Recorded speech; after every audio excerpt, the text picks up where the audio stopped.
اکرم صلی اللہ علیہ وسلم نے جس کام کے لیے بھیجا تھا کام بھول گیا اور اس گناہ کو اتنا بڑا لیا، واپس آپ کے پاس بھی نہیں گئے اور مدینہ کے اندر بھی نہیں رہے، مدینہ کو بھی چھوڑ دیا۔ اتنا بڑا گناہ ہو گیا ہے، اتنی بڑی خطا ہو گئی ہے، مدینہ کو چھوڑ دیا، کام بھول گیا، چلے گئے مدینہ سے باہر، پہاڑوں میں چلے گئے اور پہاڑوں کے اندر زندگی بسر کرنا شروع کر دیتے ہیں۔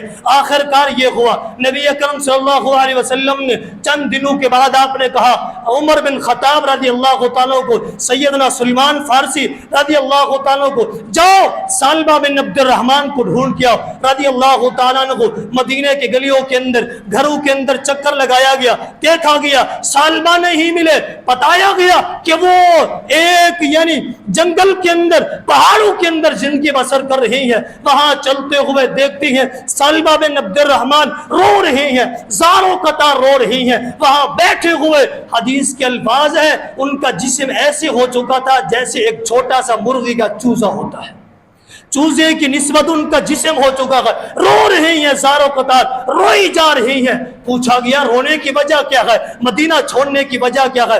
نبی اکرم صلی اللہ علیہ وسلم کے پاس لایا گیا، آپ نے پوچھا کیا گناہ کر دیا، کیا غلطی کر دی، کیا ہو گیا ہے اتنا زاروں قطار رو رہی ہیں؟ آپ کو بتایا گیا چل رہا تھا، صرف میری نظر ایک عورت کی جسم کے اوپر چلی گئی، پردہ ہٹا، دیکھنے کا ارادہ نہیں ہے، صرف پردہ ہٹا گئے، نظر چلی گئی ہے، اور اتنا بڑا گناہ ہو گیا ہے جس وجہ سے میں آپ کا سامنا کیسے کر پاتا، اور میں چلا گیا اللہ رب العالمین سے توبہ کر رہا ہوں، اللہ تعالیٰ سے یہ معافی طلب کر رہا ہوں، کیا چاہتے ہو اب اللہ کے رسول ایک ہی خواہش ہے، ایک ہی تمنا ہے، اللہ تعالیٰ سے دعا کرے اللہ تعالیٰ میرے اس گناہوں کو معاف کر دے۔